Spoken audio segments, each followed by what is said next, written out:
ادھر پنجاب کالج کی ایک لڑکی کے ساتھ برا ہوا، پتہ نہیں ہوا بھی ہے یا نہیں ہوا، مگر پورا ملک جل گیا۔ لڑکوں نے اپنے کالجوں کے شیشوں کو توڑ دیا، دیواروں کو گرا دیا، گیٹوں کو اکھاڑ دیا، لوگوں کو مارا۔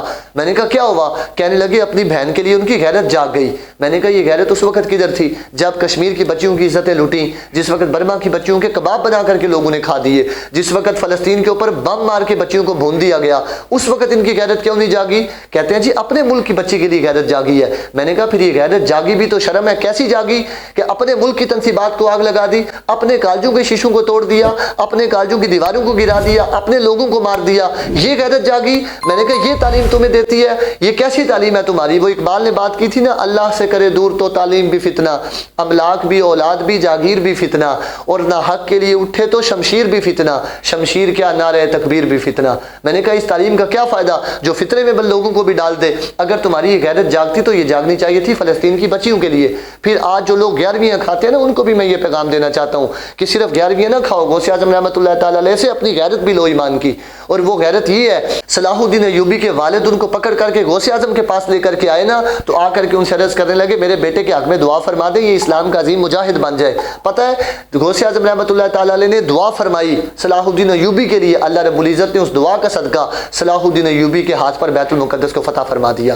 اور پھر صرف فتح نہیں فرمایا، صرف دعاواں نہیں کیتیاں بیٹھ کے جو آج پیر اور مولوی کرتے ہیں اندر بیٹھ کے اجرے میں، جو ہم نے بڑی دعائیں کی ہیں فلسطین کی فتح کے لیے، اسکولوں اور کالجوں میں بھی ہو گئی۔ میں نے کہا عملی طور پر بھی عمل کرنا پڑتا ہے، اندر بیٹھ کے صرف 11ویں نہ کھاؤ بلکہ غوث اعظم کی سنت پہ بھی عمل کرو۔ سن لو یہ بات، غوث اعظم رحمۃ اللہ تعالی علیہ نے صرف دعا نہیں کی بلکہ صلاح الدین ایوبی کے پاس جو فوج تھی نا، اس فوج کے جو سپاہی تھے ان میں 70% سپاہی سیدنا غوث اعظم رحمۃ اللہ تعالی علیہ کے مرید تھے۔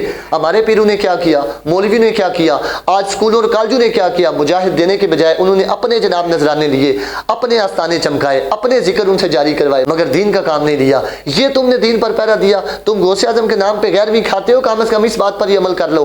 غوث اعظم رحمۃ اللہ تعالی علیہ کا یہ فیضان تھا کہ صلاح الدین ایوبی کی فوج میں ان کے مرید شامل تھے، پھر باقی 30% جو مرید تھے وہ حضرت امام غزالی رحمۃ اللہ تعالی علیہ کے مرید تھے، جو وہ سپاہی بن کے صلاح الدین ایوبی کی فوج میں موجود تھے۔ یہ ہمارے بزرگوں کی تعلیمات تھیں۔ آج آستانوں کو کیا ہوا؟ آستانوں سے کیوں حق بیانی نہیں ہوتی؟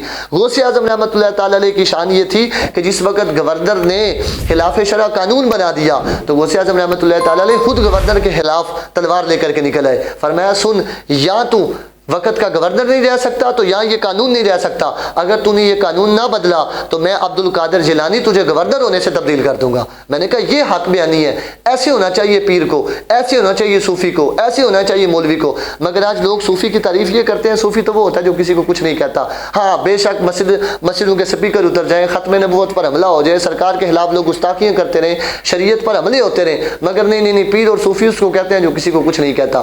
میں نے کہا اللہ تعالیٰ سے میری دعا ہے کہ اس دور کی ظلمت میں ہر قلب پریشان کو وہ ایسا داغ دے دے جو چاند کو شرما دے۔ یہ اقبال نے بات کی تھی نا، اللہ تعالیٰ ایسا داغ عطا فرمائے، ان مولویوں کو، پیروں کو اور سکولوں والوں کو بھی ہدایت عطا فرمائے جو فلسطین کے حق میں بات کریں، اور برما اور کشمیر کی اور فلسطین کی روتی بچیوں کے حق میں بھی کوئی دعا کر سکے، ان کے خلاف عملی طور پر اقدام کر سکے۔ یا اللہ ان کی تو مدد فرما۔ اٹھو عدالت الحبیب سے جڑ جاؤ، ذکر مصطفیٰ اور محبت مصطفیٰ کو عام کرو اور زمانے پہ چھا جاؤ۔